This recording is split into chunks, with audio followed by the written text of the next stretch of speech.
আপনাদের সামনে নিয়ে আসলাম বিশ্বকাপ বাছাই পর্বের একটি দুর্দান্ত ম্যাচের এক্সপ্লেন। আজকের ম্যাচটি হতে চলেছে ব্রাজিল বনাম স্পেনের সাথে। এই ম্যাচে 17 বছরের এক তরুণ মাঠে নেমেই গোল করে। এখন দেখে নিব দুই দলের লাইন আপ। স্পেনে রয়েছে লামিন ইয়ামালের মতন সেরা তরুণ ফুটবলার, অন্যদিকে ব্রাজিলে রয়েছে ভিনিসিয়াস এবং রদ্রিগোর মতন সেরা তরুণ ফুটবলার। শুরু থেকেই স্পেন ব্রাজিলকে একের পর এক অ্যাটাক করে যায়। এই ম্যাচে স্পেনের লামিন ইয়ামাল অসাধারণ পারফরমেন্স করতে থাকেন। লামিন ইয়ামাল যখন ব্রাজিলের ডি বক্সে বল নিয়ে ঢুকে পড়ে তখন ব্রাজিলের জাও গোমস ফাউল করে বসে। স্পেন একটি পেনাল্টি পেয়ে যায়। আপনারা ভালোভাবে খেয়াল করুন, জাও গোমস শুধু পাও পাতে, কিন্তু লামিন ইয়ামাল এমন ভাবে পড়ে যেন সে অনেক ব্যথা পেয়েছে। আপনি আরো ভালোভাবে দেখুন, লামিন ইয়ামাল এখানে অভিনয় করেছে। ব্রাজিল খেলোয়াড়রা এই কথাটি রেফারিকে বলে, কিন্তু স্প্যানিশ রেফারি পেনাল্টি কলই দেন। স্পেনের পক্ষ থেকে রদ্রি পেনাল্টিতে গোল করেন। ম্যাচের মাত্র 12 মিনিটে ব্রাজিলকে এক গোলে পিছিয়ে রাখেন স্পেন।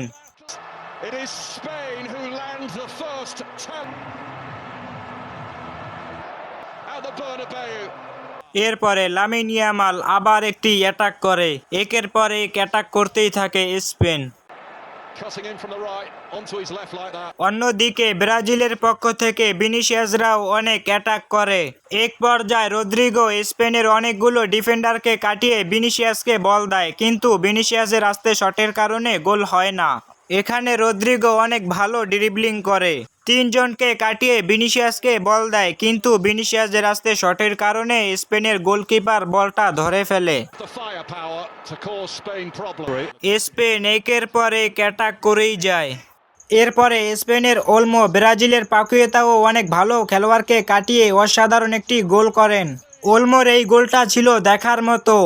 পাকুয়েতা সহ অনেক ডিফেন্ডারকে কাটিয়ে সে অসাধারণ একটি গোল করেন।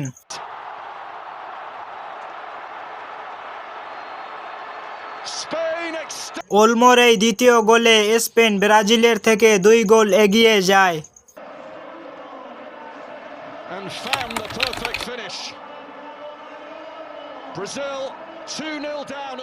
এর কিছুক্ষণ পরেই ম্যাচের 40 মিনিটে স্পেনের গোলকিপার তাদের একটি ডিফেন্ডারকে বল পাস করতে যায়, আর সেই বলটি রদ্রিগো পেয়ে যায়, আর সে স্পেনের গোলকিপারের মাথার উপর দিয়ে ছুড়ে দেয়।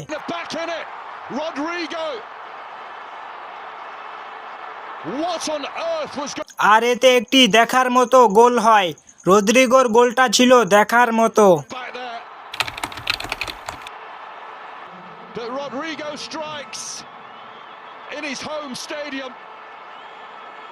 স্পেনের পক্ষ থেকে রদ্রি একটি রকেট শট করে, কিন্তু বেন্তো সেটি ঠেকিয়ে দেয়।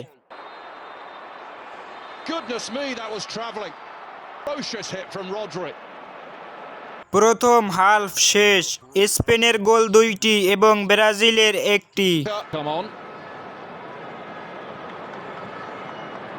দ্বিতীয় হাফ শুরু। উভয় পক্ষের খেলোয়াড়রা মাঠে নামতেছে।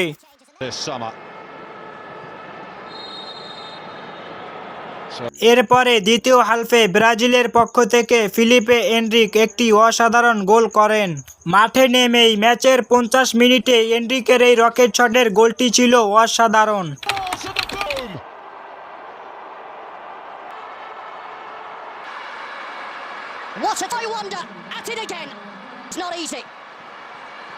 ব্রাজিল ও স্পেন দোনো দলই অ্যাটাক করতে থাকে। ম্যাচের এমন অবস্থায় দোনো দলই একের পর এক অ্যাটাক করতেই থাকে। Collision off the ball between Endrick and Cucurella, and a 17-year-old is booked.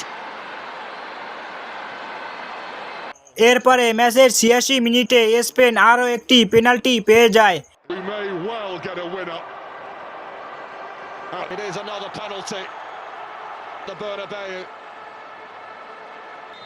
এবং এই পেনাল্টিও রদ্রি নেয় এবং গোল হয়।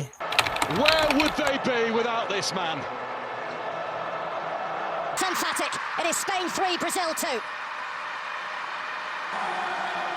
Pep এরপরে ম্যাচের 90 মিনিট শেষ হয়ে যায়। ব্রাজিলের গোল 2টি, স্পেনের 3টি। অতিরিক্ত 6 মিনিট দেওয়া হয়, তার ভিতর ব্রাজিলও একটি পেনাল্টি পায়। Brazil with only seconds remaining. Brazil awarded a penalty kick. শেষ মুহূর্তে ব্রাজিলের পক্ষ থেকে পেনাল্টি নেন লুকাস পাকুয়েতা। তিনি ঠান্ডা মাথায় গোলকিপারকে বোকা বানিয়ে পেনাল্টিতে গোল করেন। Without defeat, victory at Wembley just a few days ago, and আপনার মতে পেনাল্টিটা যদি ভিনি জুনিয়র মারতো তাহলে কি গোল হতো? কমেন্ট বক্সে বলে যাবেন। এতে করে ম্যাচ সমতায় চলে আসে। এই ম্যাচটি বাংলা এক্সপ্লেন করা হয়েছে আপনাদেরকে বোঝানোর জন্য। পরবর্তীতে আপনি কোন ম্যাচের বাংলা এক্সপ্লেন দেখতে চান কমেন্ট বক্সে বলে যাবেন।